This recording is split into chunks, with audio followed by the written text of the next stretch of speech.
Welcome to அருமை சமையல். இன்றைக்கி நம்ம சமையல் என்னென்னா கோவக்காய் பொரியலும் ரசமும் மட்டும்தான் ரெடி பண்ணேன்.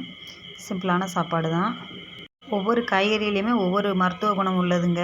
அதனால் இந்த மாதிரி காய்கறியெல்லாம் எந்த காய்கறினாலுமே எல்லாத்துலேயும் ஒரு நன்மைகள் இருக்கிறது. அதனால் எல்லா காய்கறியுமே வேஸ்ட் பண்ணாமல் சாப்பிட்டு பழகுங்க. ரசம் சாதம்லாம் வச்சு முடிச்சுட்டேன். சாதம் சாப்பிட்றான்னு சொன்னேன். அவன் என்னென்னா எனக்கு இனிப்பாக எதாவது சாப்பிடணும் அப்படின்னா, இனிப்பாக என்ன செய்கிறதுன்னு எனக்கே தெரில. இருந்த ராகி மாவில் புட்டு மாதிரி ரெடி பண்ணி நாட்டு சக்கரை போட்டு நிறைய தேங்காய் பூ தூவி நல்லா கலந்து எடுத்து கொடுத்துடலான்றக்காக அதான் கலந்துகிட்ருக்கேன். அவனுக்கு இந்த மாதிரி புட்டு ஐட்டங்கன்னா ரொம்ப பிடிக்கும். அரிசி மாவில் செய்கிறதும் பிடிக்கும். அதனால் இன்றைக்கி இருந்ததை வச்சு செஞ்சாச்சு. ஒரு பவுலில் போட்டு கொடுத்துட்டேன். அவன் பாட்டுக்கு சாப்பிட்டுக்கிட்டே டிவி பார்த்துக்கிட்டே இந்த நிக்கி சேனலில் மோட்டு பத்துலு தான் பார்க்கான். அவனுக்கு பிடிச்ச சேனல் வச்சு பார்த்துக்கிட்டு இருக்கான். சாயந்தரமா டீ போட்டு கொடுத்துட்டு தம்பியை டியூஷனுக்கு அனுப்பிட்டு நான் ரோஸ் மில்க் பாக்கெட் போட்டு வச்சுட்டோம்னா நம்ம காலையில் நேரத்தோட கொடுத்துலாம்க்காக ரோஸ் மில்க் பாக்கெட் போட்டுக்கிட்டு இருக்கேன். நானும் எல்லா விதமான ப்ரௌனியும் கொடுத்துக்கிட்டு தான் இருக்கேன். ஸ்க்ரீனில் இருக்க நம்பருக்கு வாட்ஸ்அப் பண்ணுங்கள். நம்ம வீடியோ பிடிச்சா லைக் போடுங்க.